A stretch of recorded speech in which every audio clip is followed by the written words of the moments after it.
Assalamualaikum warahmatullahi wabarakatuh. Perkenalkan, nama saya Muazzah Nazlah Hasifa dari kelas 3C Universitas Surya Kencana.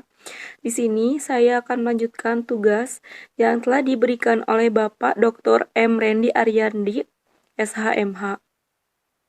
Lalu selanjutnya ada dua jenis mengenai kekuatan hukum suatu ketetapan sah, yaitu melalui satu ketetapan yang mengandung kekurangan yuridis, tetapi dapat berlaku sebagai ketetapan yang sah setidaknya sampai pada waktu pembatalannya atau sampai pada waktu penarikannya karena banding ditolak.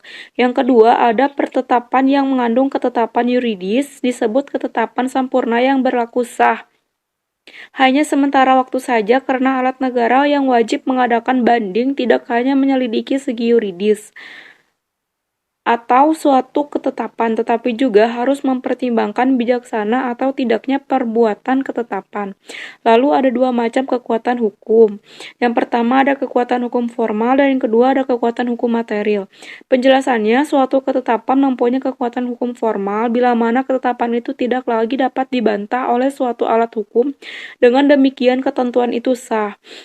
Lalu ada suatu ketetapan mempunyai kekuatan hukum material bila mana ketetapan itu tidak lagi dapat ditiadakan oleh alat negara yang membuatnya.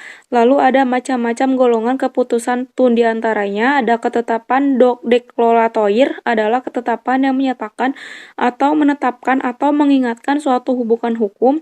Contohnya, ketetapan yang menyatakan bangunan A melanggar garis sepadan ketetapan yang melanggar garis sepadan.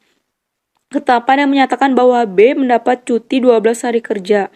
Lalu ada ketetapan konstitutif adalah tentang pengangkatan adalah ketetapan yang melahirkan atau menghapus suatu hubungan hukum. Contohnya, ada dua macam kekuatan hukum yaitu hukum formal dan material.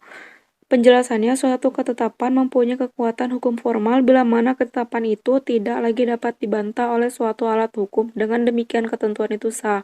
Suatu ketetapan mempunyai kekuatan hukum material bila mana ketetapan itu tidak lagi dapat ditiadakan oleh alat negara yang membuatnya.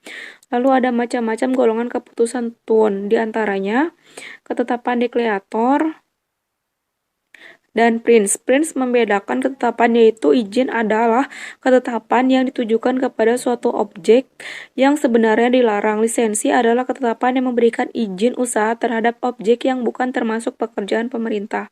Lalu ada lisensi adalah ketetapan yang memberikan izin usaha terhadap objek yang bukan termasuk pekerjaan pemerintah.